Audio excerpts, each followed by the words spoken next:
It's time. I've been having nightmares ever since my friends disappeared. Have you ever had someone in your life that you took for granted, that you knew was important to you, but didn't realize just how important until they were gone? Multiply that by 5.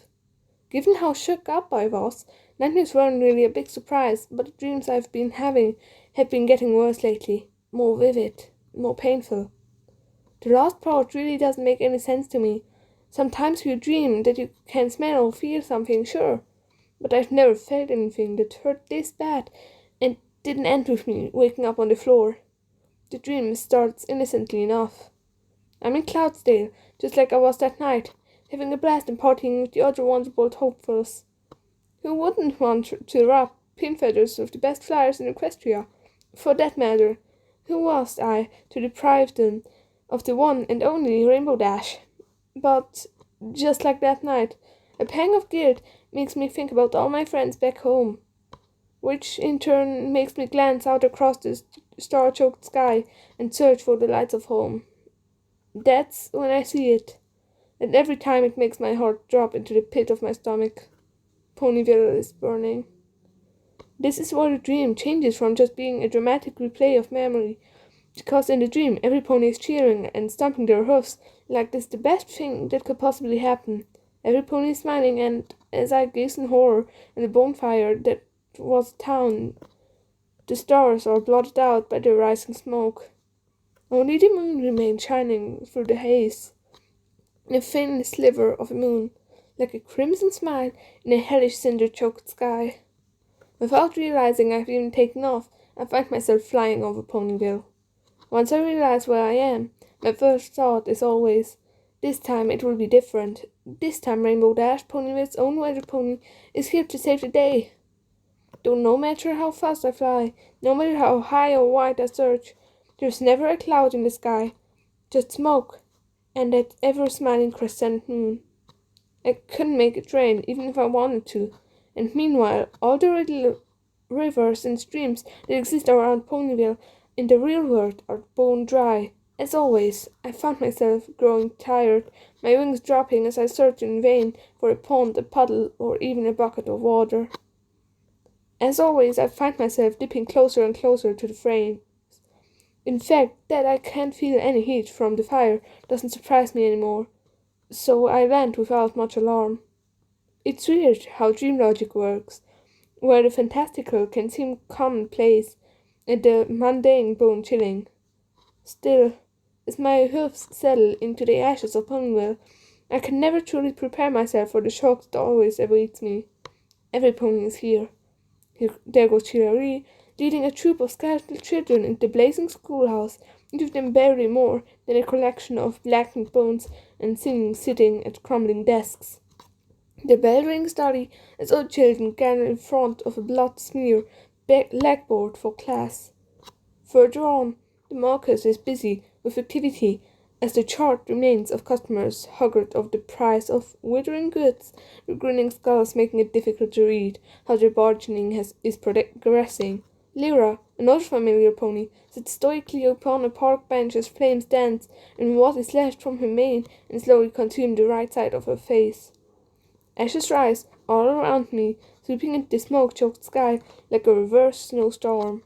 Cinders tumble across my path as I walk the smouldering streets. The last time I had walked the streets of Ponyville in the real world, they had already dawned, and the ashes were already cooling. Though a few clouds of smoke had lingered, the fires had all along since burned themselves out, yet in my dreams, in these nightmares, the town is always burning. The citizens of Ponyville, though all missing and unaccounted for in the real world, go about their business as if nothing had happened. As I keep walking through the flames, many of my friends and neighbors burn, trotting merely along the paths and byways as their hoofs leave little puddles of melted hoof behind. What always hits me the hardest at this point is the smell. I don't remember actually having much of a sense of smell in my other dreams before the nightmares, but here the scent is like a buzzsaw on the sinews. The smoky, Sweet stench of charred corpses fills my nose to the point that the stink will haunt me long after I woke up and these images fade into memory. In the full grip of the nightmare, as I am now, the nausea feel is overwhelming. Even though I feel myself crumble to my knees, I am still pulled unwillingly through the dream ponyville, the scenery changing around me.